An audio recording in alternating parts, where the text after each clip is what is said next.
하나님은 당신을 통해 일하시기를 원하십니다. 시작. 하나님은 당신을 통해 일하시기를 원하십니다. 할렐루야. 여러분 믿습니까? 그래요. 많고 많은 사람들이 있는데 누구를 통해서요? 저와 여러분을 통해서요. 여러분 감사하지 않으세요? 다른 사람은 몰라도 나는 나를 알아요, 몰라요? 아는데 여러분 알면 알수록 감사가 나오지 않습니까? 나같이 부족한 사람을 인자가 무엇이간데 저를 선택하여 주시어서 오늘도 이 귀한 자리에 여러분, 하나님은요 중요한 포인트가 뭐냐면 하나님은 부족하지만 연약하지만 패역하지만 그래도 저와 여러분을 통해서 하나님의 일을 진행시켜 가시기를 원하십니다. 믿습니까? 얼마나 감사해요. 여러분 부족한데 하나님이 나를 통해서 일하시기를 원하신다는 거예요. 그런데 여러분 하나님이 나를 통해서 일하시기 원하시려면 여러분 우리에게 필요한 한 가지가 있어요. 부족하지만 한 가지는 꼭 여러분이 꼭 지녀야 돼요. 뭐냐 하면 품위를 지녀야 합니다. 무슨 말인지 아세요? 품위. 얼마 전에 드라마의 제목을 보니까 신사의 품격, 품위, 품격. 여러분 이거 굉장히 중요해요. 우리 찬양 드린 대로 주 나를 보호하시고 할 때 맨 마지막에 뭐예요? 당신은 하나님의 거룩한 존귀한 주의 자녀들이라. 그러니까 존귀한 하나님의 자녀들로서의 품위가 있어야 돼요. 여러분 이거 놓치지 마세요. 품위가 떨어지면 취해버립니다. 품위가 있어야 돼요. 그럼 예수 믿는 사람의 품위가 뭐예요? 사도 바울이 얘기하잖아요. 환난 속에서도 기뻐하라. 할렐루야. 여러분 예수 안 믿는 사람들은 혹시 환난당하고 어려움당하고 고난당하면 그것 때문에 낙심하고 낭망하고 처절한 낭망의 낭떠러지로 그저 주저앉고 있을 수도 있지만 예수 믿는 사람의 품위가 뭐예요? 환난 속에서도 기뻐할 수 있는 거. 할렐루야. 고난 속에서도 감사할 수 있는 거. 요나가 나는 감사하는 목소리를 주께 찬양한다고 그랬잖아요. 어디에 있어요? 아직도 큰 물고기 뱃속에 있을 때에 고난의 현장에 있을 때 그는 감사하는 목소리로 주님께 영광을 드렸어요. 그러면서 그 한 말이 뭐예요? 요나서 2장 3절에 보면은 주의 파도와 주의 물결이 참 이건 안 거죠. 자에게 닥쳐진 대풍이 커다란 파도가 주님의 파도인 줄 주님께서 주신 것이 아닙니다. 그러니까 품격을 잊지 않는 거예요. 나에게 이런 말도 안 되는 일이 다 당해졌다고 해서 그저 낭망하고 그런 것이 아니라 품위를 지켰어요. 뭐요? 이것이 하나님의 섭리 가운데 주시는 하나님의 대풍이시구나. 여러분, 그래서 좀 우리 믿는 사람들은요 좀 품위가 있어요. 어려운 일을 만나도 고난을 만나도 하나님의 존귀한 자녀로서의 품위를 잊지 마세요. 참 중요해요. 또 한 가지 품위는 뭔지 아세요? 여러분 마태복음 7장에 보면 구하라 찾으라 두드리라 그러면 열릴 것이다 말씀 나오죠? 어디에 나와요? 7장 7절부터 11절까지 나와요. 근데 그 7절부터 11절까지 구하라 찾으라 두드리라 말씀 앞에 어떤 말씀이 나오는지 아세요? 남을 비판하지 말라. 네 눈 속에 있는 뭐는 못 보고요?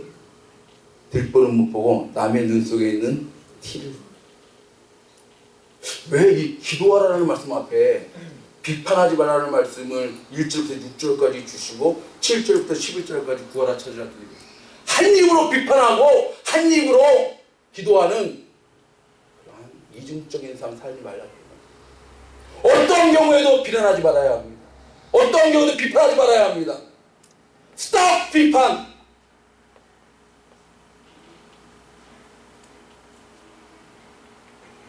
중요한 품격이 있어야 돼. 품격. 예수 믿는 사람으로서 품위가 있어야 돼. 품위. 환난 중에도 기뻐할 수 있는 품위. 기도하면서 진짜 기도합니까? 그러면 내 눈 속에 있는 들보를 보죠. 남의 눈 속에 있는 티눈을 보고 비난하는 것이 아닙니다. 중요합니다. 언제 어떤 경우에라도 우리는 은혜와 덕과 풍요가 주시게 돼요.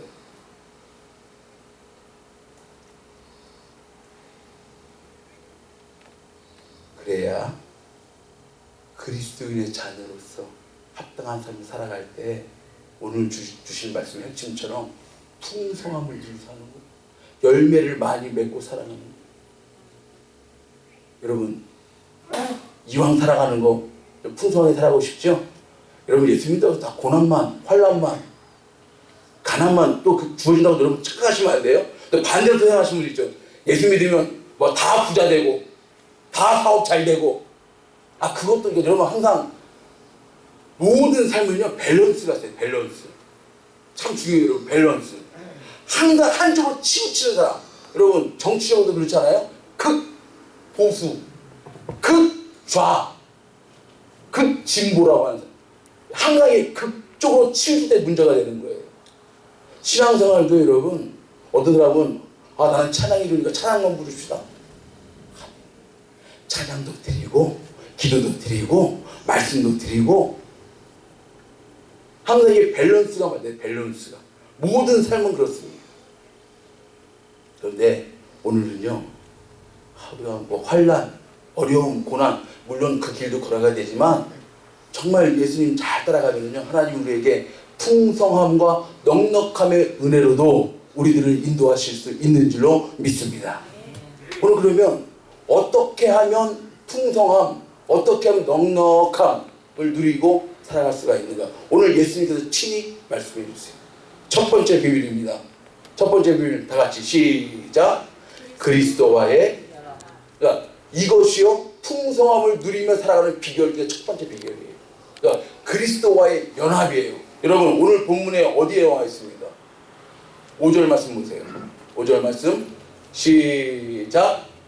나는 포도나무요 너희는 가지니 저가 내 안에 내가 저 안에 있으면 이 사람은 어떻게 된다고요? 과실을 많이 맺는 풍성한 삶을 살아갈 수가 있다고요. 어떻게 하면요? 저가 내 안에 내가 저 안에. 무슨 말이에요? 우리 주님과 그리스도와 연합되어진 삶을 살아가면 우리는 풍성함을 누리고 살아갈 수가 있다는 것입니다. 연합. 여러분 세례가 뭐예요? 세례. 여러분 세례 받는다 그러죠? 세례가 뭘까요? 세례의 핵심 의미가 뭘까요? 로마서 8장에 로마서 6장에 보니까요 세례에서 정확하게 의미가 표현돼요. 여러분 한번 이 말씀 잘 보세요. 여기에 세례의 핵심적인 말씀이 다 담겨 있습니다. 무릇 그리스도 예수와 합하여, 여기에 제가 합하여는 밑줄 안 걷네요. 지금 3번이나 나오는데 예수와 합하여 세례를 받은 우리는 그의 죽으심과 합하여 세례 받은 줄을 알지 못하느냐. 그러므로 우리가 그의 죽으심과 또 3번째 합하여 세례를 받음으로 그와 함께 장사되었나니 이는 아버지의 영광으로 말미암아 그리스도를 죽은 자 가운데서 살리심과 같이 우리로 또한 새 생명 가운데서 행하게 하려 함이니라. 이 부분 같이 한번 읽읍시다. 시작. 만일 우리가 그의 죽으심을 본받아 연합한 자가 되었으면 또한 그의 부활을 본받아 연합한 자가 되리라. 할렐루야. 여기 보면 합하여 연합한 자가. 뭘 말하는 거예요? 세례가 뭐예요? 나와 그리스도가 합해지고 하나가 되어지는. 정말 여러분 세례받은 여러분들의 모습이 주님과 하나가 된 모습입니까? 주님과 합하여지고 연합되어지고 하나 된 모습이라면 여기서 발산되어진 것이 뭐예요? 갈라디아서 2장 20절 말씀이에요. 천천히 읽읍시다. 시작. 내가 그리스도와 함께 십자가에 못 박혔나니 그런즉 이제는 내가 산 것이 아니요 오직 내 안에 그리스도께서 사신 것이라. 내가 육체 가운데 사는 것은 나를 사랑하사 나를 위하여 자기 몸을 버리신 하나님의 아들을 믿는 믿음 안에서 사는, 우리가 사는 것은 누구 안에서요? 하나님의 아들을 믿는 믿음 안에서요. 근데 이 하나님의 아들은 어디에 계신 분이에요? 내 안에 계신 분이에요. 그러므로 정말 세례받고 하나님과 연합한 자, 합한 자가 되어지면 이제는 내가 사는 것이 아니라 나와 함께 되어진 그분 예수 그리스도가 내 안에 사는 것처럼 살아야 된다, 그 말입니다. 그래야 풍성함, 그래야 열매 맺는 삶 살아갈 수가 있다는 거예요. 여러분, 죄송하지만 여러분에게 묻고 싶습니다. 여러분 정말 그렇게 살고 있습니까? 내 안에 예수님께서 사는 것처럼 그렇게 사십니까?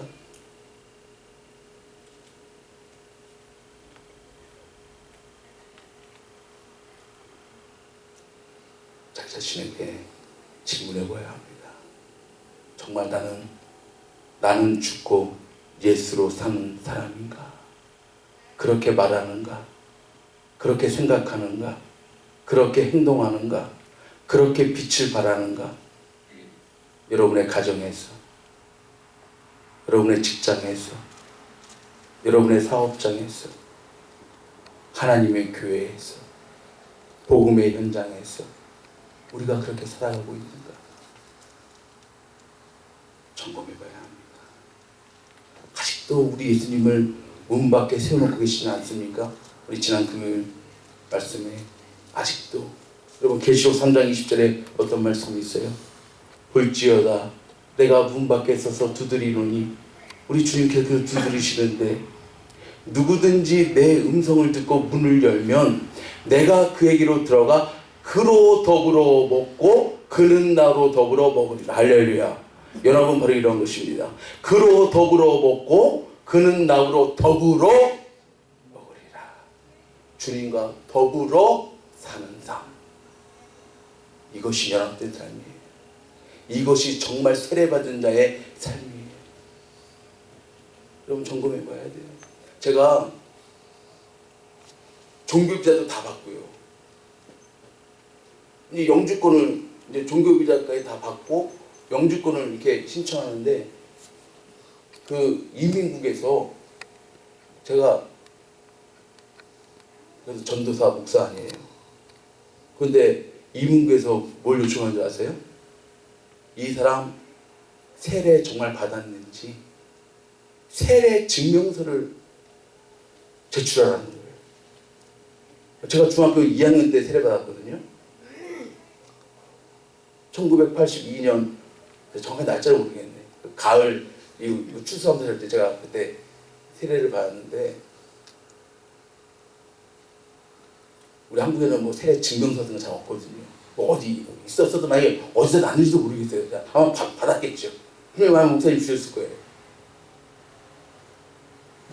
제가 생각해 보니까, 아니 이미 이 종교 비자를 신청할 때 이미 신학대학 성적 증명서부터 시작해갖고, 여러분 신학대학교 가려면 기본적으로 세례를 받은 사람이 신학대학을 갈 수가 있습니다.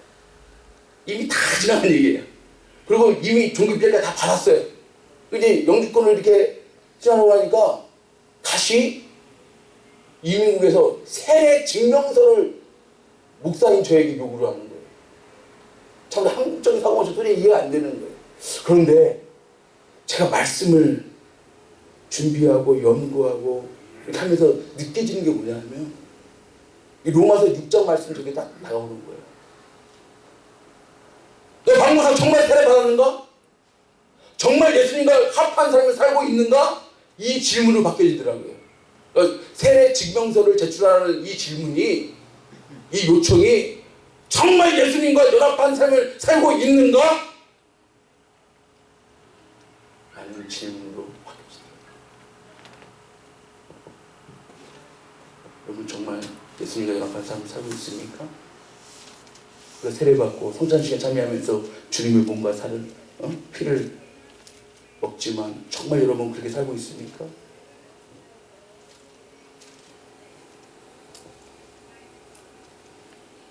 주님과 연합된 삶을 살면요, 풍성함을 살아갈 수가 있는데 로마서 8장 37절에 분명히 이야기합니다. 시작. 그러나 이 모든 일에 우리를 사랑하시는 이로 말미암아 우리가 넉넉히 이기니까 풍성한 삶을 살 수가 있는 거죠. 내가 주님 안에, 주님이 내 안에 계시면 이제는 내가 사는 것이 아니라 우리를 사랑하시는 이로 말미암아 근거가 있죠. 우리 안에 계신 예수님 때문에 우리는 이제 넉넉히 이기며 넉넉히 승리하며 살아갈 수가 있더라. 그러면 풍성한 삶을 누릴 수가 있습니다. 여러분 그렇게 살 수 있기를 바랍니다. 예수님과 연합되어지고 연합되어졌다면 증거가 뭐예요? 나는 죽고 예수님이 사신 거예요. 그래서 예수님이 말하는 것처럼 말에나 이래나 다 주 예수의 이름을 하고 그 말씀이 그 말씀이죠. 예수님이 말씀하시는 것처럼 예수님이 일하시는 것처럼 그럴 때에 우리의 가정의 풍성함, 우리 직장과 사업의 풍성함 하나님이 더욱더 허락해 주실 줄로 믿습니다. 그리스도와의 연합, 이것이 키포인트예요. 두 번째 키포인트는 뭐예요? 두 번째 키포인트는 뭐예요? 하나님의 말씀과 기도예요. 오늘 본문에 어디에 있습니까? 7절 말씀이에요. 7절 말씀에 보시면 시작. 너희가 내 안에 거하고 내 무엇이요? 말은 말씀을 말하는 거죠. 하나님의 말씀이 너희 안에 거하면 그 다음에 뭐예요? 무엇이든지 원하는 대로 구하라. 그리하면 이루리라. 그러면 여러분 이 말씀은 말씀 따로입니까? 말씀과 기도는 하나입니까? 잘 보세요. 말씀 따로 기도 따로예요? 말씀과 기도는 하나예요? 말씀과 기도는 하나예요. 무조건 기도한다고 이루어지고 응답받는 것이 아니라 말씀대로 기도할 때, 말씀 안에서 기도할 때에 할렐루야, 그러할 때 무엇인지 원하는 대로 구하면 받는 거예요. 착각하면 안 돼요. 그래서 말씀과 기도는요 자전거의 앞바퀴 뒷바퀴처럼 항상 같이 가는 것입니다. 말씀과 기도는. 그래서 우리가 금요 기도할 때도 여러분 기도하는데 지금 왜 말씀드릴까요? 하나님의 말씀이 무엇을 말하는지, 어디에 있는지, 그 뜻이 무엇인지 그 안에서 기도할 때에 우리의 기도가 응답되어지는 줄로 믿습니다. 말씀과 기도는 같이 하는. 여러분 디모데전서에 보니까 이런 말씀이 있어요. 시작. 하나님의 말씀과 기도로 여러분 거룩이 뭐예요?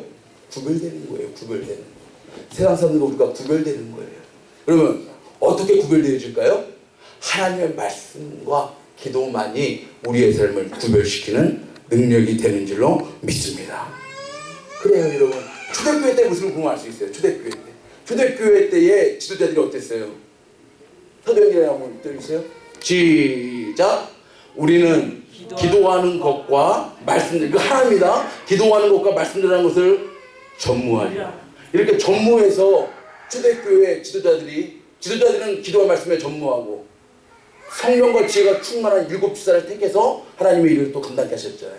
이렇게 되니까 7절에 결론이 뭐예요? 시작. 하나님의 말씀이 점점 왕성하여 예루살렘에 있는 제자의 수가 더 심히 많아지고 허다한 제사장의 무리도 이 도에 복종하리라. 할렐루야. 말씀과 기도가 가니까요, 말씀과 기도가 가는 곳에는 점점 왕성함의 은혜가, 할렐루야, 더 심히 풍성해지는 은혜가 우리에게 간증되어지는 줄로 믿습니다.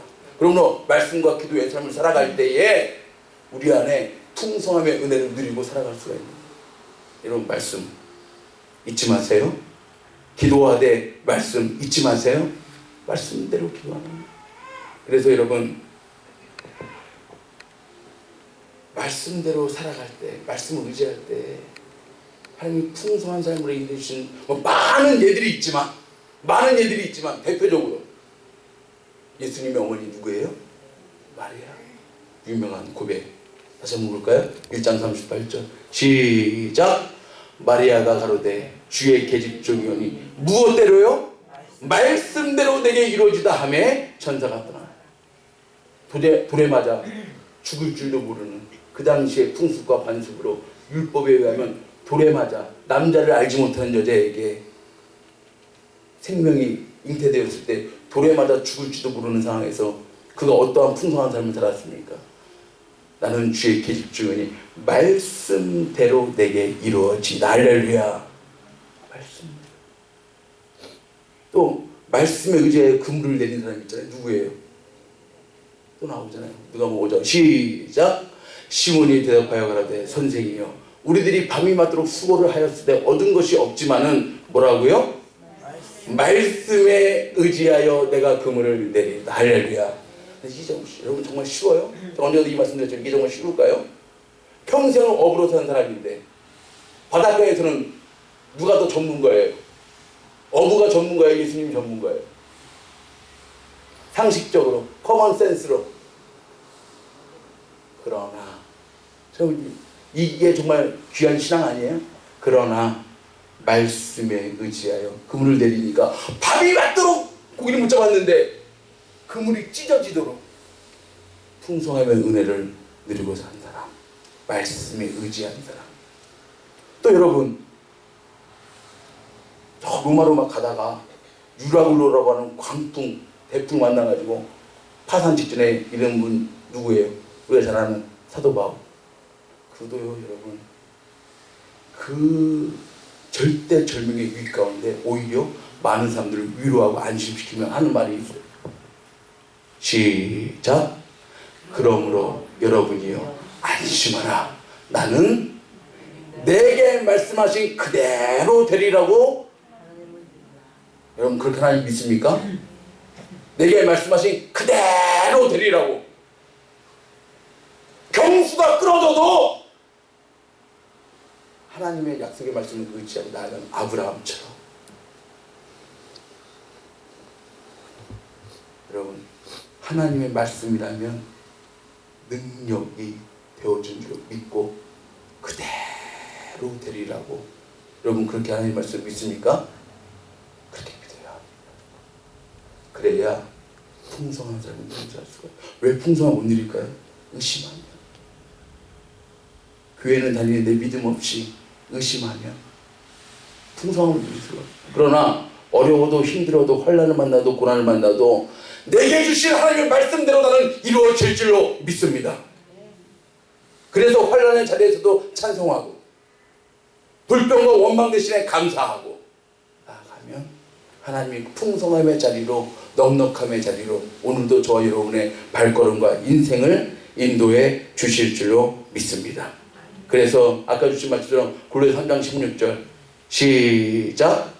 그리스도의 말씀이 너희 속에 풍성히 거하여 모든 지혜로 피차 가르치며 권면하고 시와 찬미와 신령한 노래를 부르며 마음의 감사함으로 하나님을 찬양하고. 할렐루야.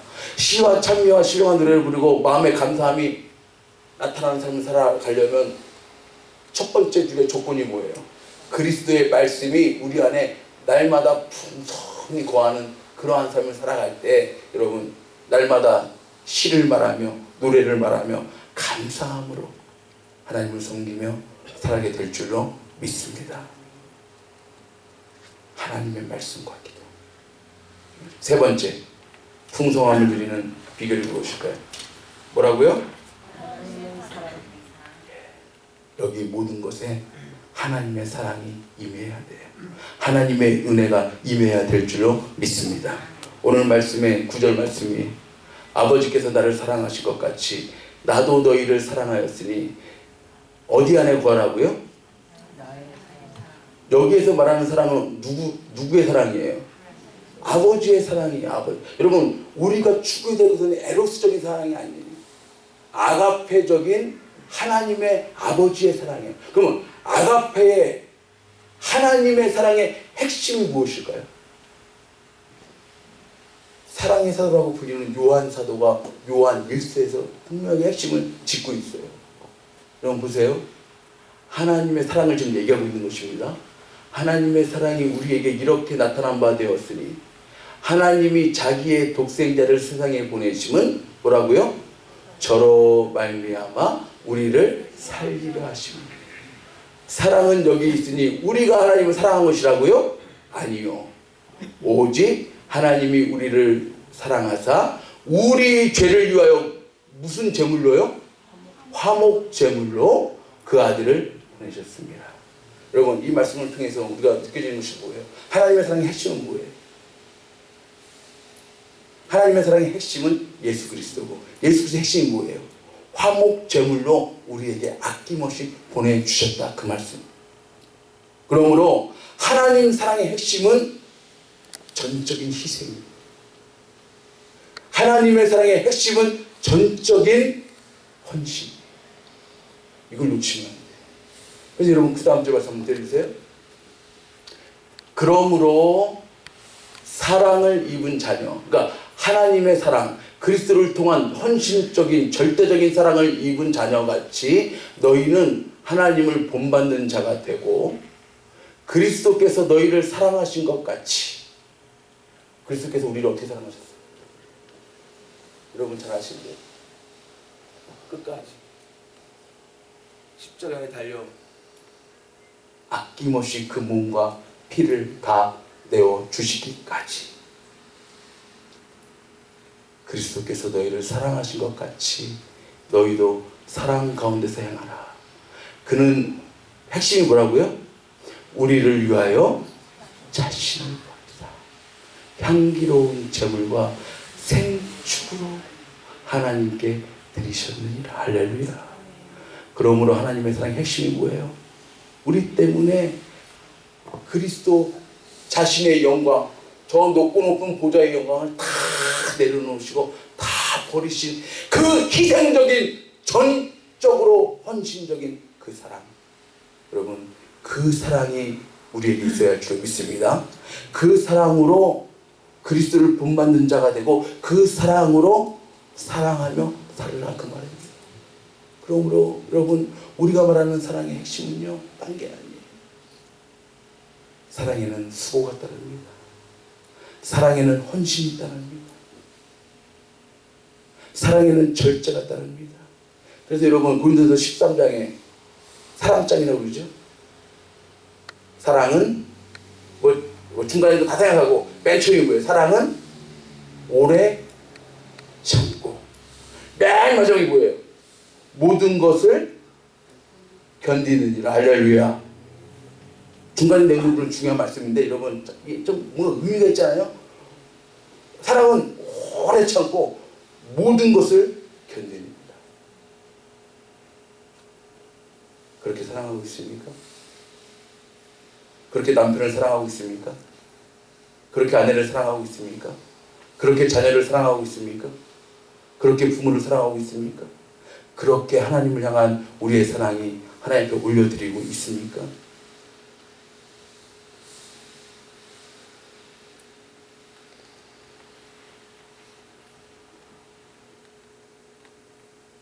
그러면서 로마서 8장에 다시 한번 말씀하죠. 보세요. 왜 우리가 풍성한 삶을 누리고 살 수 있을까요? 이 사랑을 입은 우리가. 이 말씀이 핵심이잖아요. 자기 아들을 아끼지 아니하시고 주신 하나님께서 너에게 무엇을 주시지 않겠느냐, 그 말이에요. 그러므로 하나님의 사랑의 범주 하나만 있으면 아들까지도 아끼지 아니하시고 주신 하나님께서 여러분이 예수님의 이름으로 기도하면 응답해 주실 줄 믿습니다. 예수님의 응답이 있고 하늘의 음성이 있고 하늘 문이 열려지면 풍성함과 넉넉함과 여유로움 살 수 있는 거 아니겠어요?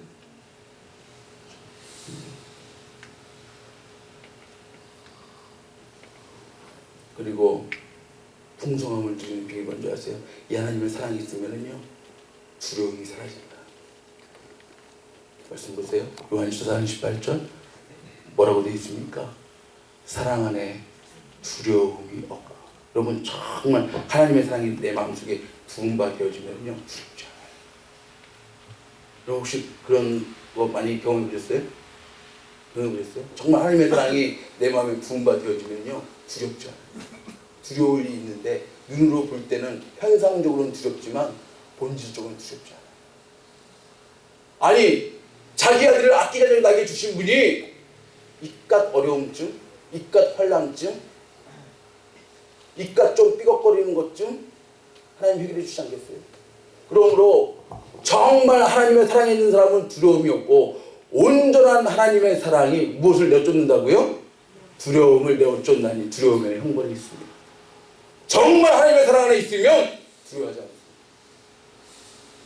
하나님 반드시 지켜주실 줄로 믿고 보호해 주실 줄로 믿고 나를 붙드실 줄로 믿고 내가 너를 보배롭고 존귀한 자로 여겼다고 하신 하나님의 말씀이 나에게 있는 한 나는 하나님의 보배로운 자, 하나님의 존귀한 주님의 자녀가 되는 줄로 믿습니다. 그러므로 내 안에 두려움이 있을 수가 없죠.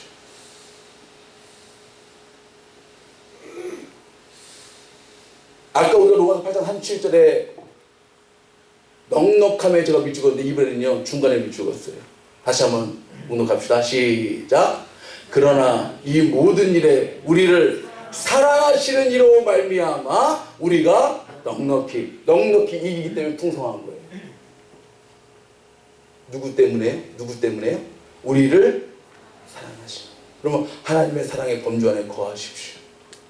그러면 하나님께서 하나님의 사랑 때문에 사랑에 근거해서 우리의 삶을 더욱더 넉넉함으로 풍요로움으로 인도해 주실 줄 믿습니다. 이것은 세상의 기준하고 다르죠. 뭐 돈이 좀 있고 없고 이런 것하고 다르죠. 그런 차원 낮은 거하고 다르죠. 하나님이 주시는 평안은 세상이 주는 평안과 같지 않다고 그랬어요. 그렇죠? 하나님이 주시는 힘, 권세, 능력으로 여러분 나를 사랑하신 하나님의 힘과 능력과 권세로 오늘도 여러분의 모든 삶의 현장 속에서 넉넉히 이기며 승리하며 승로움을 누리며 나아가게 되는 그러한 삶 살 수 있기를 주의 이름으로 축복합니다. 그래요. 이왕 우리 살아가는 거 좀 주님이 주시는 풍성함을 살아갑시다. 풍성함을 누리고 살아갑시다. 물론 어렵고 환난 중에서는 하나님 우리를 도우실 것입니다. 그러나 그것만이 전부가 아니에요. 하나님 우리에게 주시는 풍성함이 있어요. 첫 번째 어디에 구하면요? 뭐 하면은요? 주님이 내 안에 내가 주님 안에 정말 세례받은 자처럼 정말 주님과 연합되어진 자처럼 이제는 나는 죽고 내 안에 예수께서 사신 것처럼 그렇게 그리스도에 연합된 삶을 살면 풍성한 삶을 살 수 있다. 두 번째는 뭐라고요? 무엇보다도 잊지 마세요. 하나님의 말씀과 기도 이것이 나를 살리는 것입니다. 나를 풍요롭게 하는 것입니다. 나에게 진정한 위로를 주는 것입니다. 세 번째는 뭐라고요? 자기 아들을 아끼지 아니하고 우리에게 주신 하나님의 사랑 붙잡으십시오. 붙잡으십시오. 이 진짜 하나님의 사랑 붙잡으면 두려움, 내 앞에 눈에 보여주는 어떤 헷갈리게 하는 그런 일들 때문에 두려움.